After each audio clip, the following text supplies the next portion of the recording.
Hello everybody and welcome back to PSGL PSF2 here in Las Vegas for this weekend. It looks like we've got some wet weather as well to start proceedings in qualifying. We're just going to inject some drama into the mix as well. Good evening to everyone in the chat. I'm Ghost as always, and for the first time in a few weeks, I'm joined once again by my regular commentary partner in the box.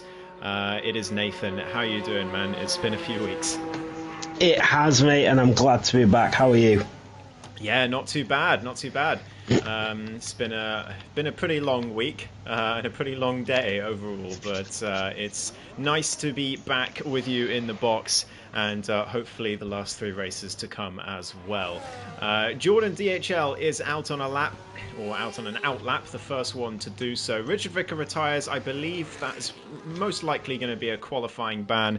I will just verify that shortly, but yeah, this circuit in this weather is going to be a tough ask in qualifying, isn't it? I cannot believe that we've got rain here in the desert of Las Vegas. It is madness. As if the track wasn't already a little bit difficult, we had to throw in a little bit of rain. It's going to be interesting to see what the drivers do, because I am positive nobody expected rain and nobody is prepared for rain either. So they're going to have to be a little bit more cautious. We have a lot of straight line I'm trying to think of the word, but we've got a lot of pace around the circuit, a lot of DRS and a lot of overtaking zones, so it'll be interesting with the wet weather conditions in qualifying. It certainly will, and we've got the McLaren of Jordan to start us off. We do have our main two championship contenders as well in the lobby, which is great to see. Max van der Geest in the Mercedes and Ivan Eskrig in the Red Bull. Last week in Japan, it was a Max victory, with Ivan Eskrig pulling a daring overtake on the other Mercedes on the final lap in the final braking zone as well to take P2 and retain the championship lead. But we ride on board with Jordan DHL as he heads through turn one. That was a very tricky moment for him already on this lap, and it's treacherous conditions out there in Vegas as he heads through 3 and 4, and the long run down towards turn 5. We may see some overtake attempts here, and I say attempts because sometimes they go a little bit wrong on the exit here, as people can very easily get forced into this wall that juts out on the outside. Now through turn 6 and a blind braking zone here to turn 7. They have actually added some brake marker boards this year, which is nice because they weren't there on F124. And through in the next part of sector 2, very slow part of the circuit, the slowest part in fact, and another little snap of oversteer on the exit. Apologies for the dogs in the background, but Jordan heads through now. This is flat out in the dry. It's a little bit more tricky in the wet. I think it's still flat, but you've got to be a little bit more aware as he clatters over the curb, and I think doesn't quite get the line he wanted. Now down through turn 13 and onto the Las Vegas strip. One of the longest straights, if not the longest straight on the calendar in F1. All the way down, there's going to be plenty of overtakes down here, and you don't want to be in first place on the last lap on this circuit. Jordan now heading to turn 14, tricky section of corners because you've got to absolutely nail it to set up turn 15 and 16 as well. And finally the McLaren driver all the way down towards turn 17, which is also flat out and to the line, and our opening lap tonight is going to be a 142.117. Hello to Indigo in the chat, good to see you. Nathan, wow, this is tough conditions. It is a great lap there from Jordan. It's a good banker lap anyway. We've got Zawadek in the Haas going to be next to the line as he empties the battery tank. It's a 1:41.6 for him, and then Max van der Geest behind, just about to start his flying lap, and then Nico in the Aston Martin will be next, goes P3 a 1:42.4, and then Kevin Zunneberg will be the next driver as he comes up towards turn 17 at Top Golf, and then down towards the start finish line. It's a 1:43.3, so So all of the drivers just coming down towards the line and getting that banker lap in. IRT Phil in the Haas goes up to P3 at 1:42.0, and then a couple more drivers heading down. IRTC with a 1:42.006, 4 1,000ths behind IRT Phil, but then Goonbuster in the Racing Bull comes through a 1:41.5 for the Racing Bull. Yeah, formerly known as Chris. He's changed his username for some unknown reason to whatever that is.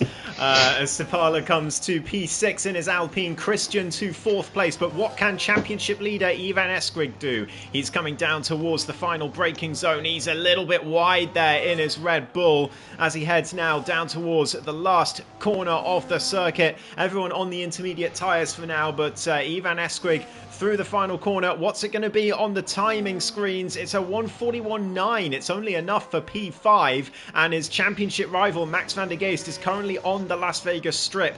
Let's see what he can do on the run down towards turn number 14. Can he set up 15 and 16 nicely? Brakes a lot earlier than we saw Jordan doing earlier, and nicely sets up the next couple of corners. Great driving from Max van der Geest now in these very tough conditions. Down towards the final corner for the Mercedes driver. What can he manage? Last week's race winner goes to provisional pole with a 41.364. And these conditions, some drivers love them in qualifying, and some drivers really do not like them at all, Nathan.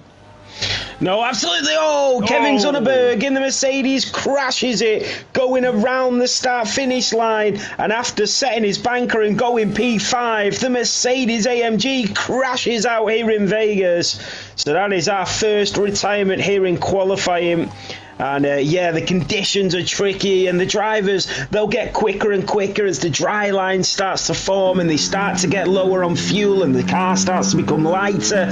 The lap times will absolutely improve, so it'll be interesting to see where the drivers are in a couple of minutes or so. But at the moment, Max van der Geest, 2 points between the championship contenders, and it is the Mercedes that is currently on pole position by 1.5 tenths going here in Vegas.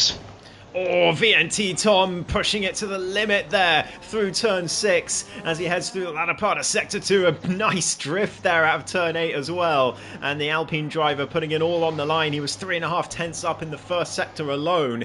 But as we know, on this circuit, sector 3 is basically one straight or two straights and one braking zone.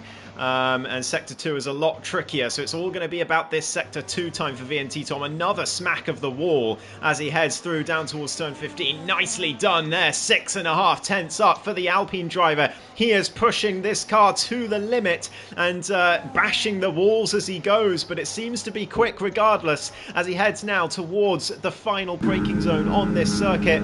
Where does he brake for it? Here's the 200 board, or the 150 board rather. He brakes well after that, but it's Nico, the surprise package of the last 2 weeks in his Aston Martin, who now goes to provisional pole with a 41.0, and the track is going to get faster and faster as these drivers continue to go around and create a dry line. VNT Tom beats him by 4 tenths of a second to provisional pole, a 40.6 from the Alpine driver. That is unbelievable at this stage of the session, and I think there's much quicker times to come.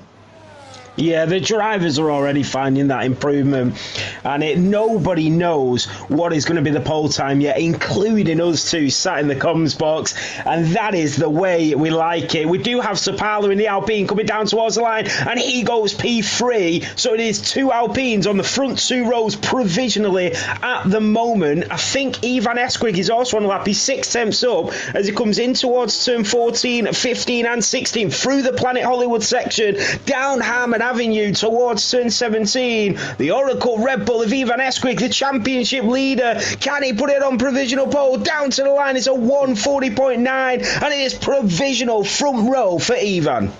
Yeah, just about faster than Nico, but still nowhere near that time from VNT Tom. And it's all going to be about who can nail these final lap times. Max van der Geest is caught between 2 cars here, and he's having to back out. If he was on a lap, he was a 10th down in sector 2, so he finds himself down in 5th after that monstrous opening lap. But we know that the pace is there. It's just going to be so difficult to unlock it in these conditions. Plenty of drivers on outlaps now. We've got QRT Sam who had a good outing, first outing in PSF2 last week in Japan, as he comes down the strip to try and set his first lap of the session. But VNT Tom has shown flashes of brilliance this season, but it's not been consistent, and that's why he's well out of the running for the championship at this stage. Here comes Sam now to the last braking zone through 14, 15 and 16, and up towards turn 17 he goes, and to the line. It's going to be an opening lap from QRT, Sam, but how good is it going to be? It's not looking bad at all. Across the line of 41.5 goes to 7th place, and in these conditions the gaps are going to be a lot bigger between drivers, so usually we'd expect, you know, drivers 8 tenths down to be right at the back of the grid, but not so much today. It's all going to be about, I think, last across the line at the end of the session is going to be quite important, but also just whether they can nail the tyre grip in these conditions, because it's evolving by the minute. It is. You're absolutely right, Ghost. The more that this session goes on, the quicker the drivers will get, and they'll start to become comfortable in the rain as well. As IRT Phil is going to be the next driver. He's just on his way down the Las Vegas Boulevard now, down through the Bellagio Fountain into Cosmopolitan, in towards turn 14. He takes a huge chunk of the apex, very nicely done by IRT Phil, and he has a little snap on the way out of turn 16 down Harmon Avenue, and then he'll just empty the battery tank now. What can IRT Phil do as the track improves? And it is P2, but there is definitely more time out there as Max van der Geest comes through a 1:40.0. He has knocked it out the park here with 6 minutes to go, Ghost. Yeah, he's absolutely proved there's more to come in terms of time, and who can find the same time as Max van der Geest? He's been unbelievable in qualifying this season. He's been towards the top pretty much every race he's been in, and then the race, he's such a consistent driver.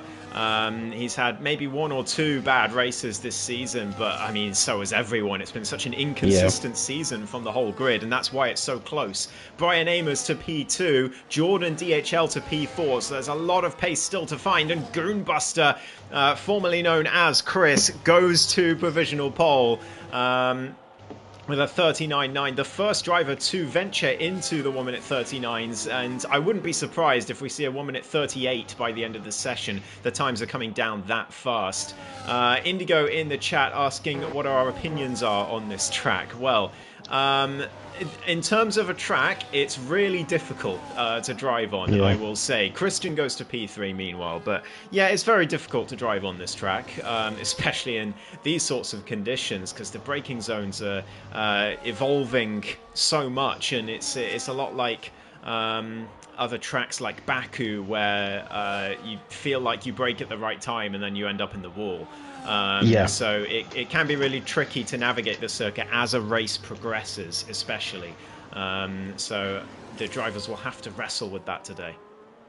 Yeah, and also just adding to that, the drivers, they need to make sure that the car is fast down the straights, and that compromises the steering through the corners, so it's tricky in that way as well, because you cannot compromise the straight line speed, so you've got to find the perfect balance in between, and that is Wardek that has gone a 39.3. You said they were going to get into the 1:38, and it looks very likely now as Wardek goes a 1:39.3 here in Vegas. Ivan Esquik still in the pits, Nathan, the championship leader, leaving it late here. He's not leaving anything on the table, but at the same time, if he messes up this last attempt, he is in big trouble. Finds himself down in 11th. Max is already up to 3rd, but Sviadek, that is an outrageous lap from him, and he's clearly a big fan of these conditions. Like I said, you either love them or hate them, and clearly Sviadek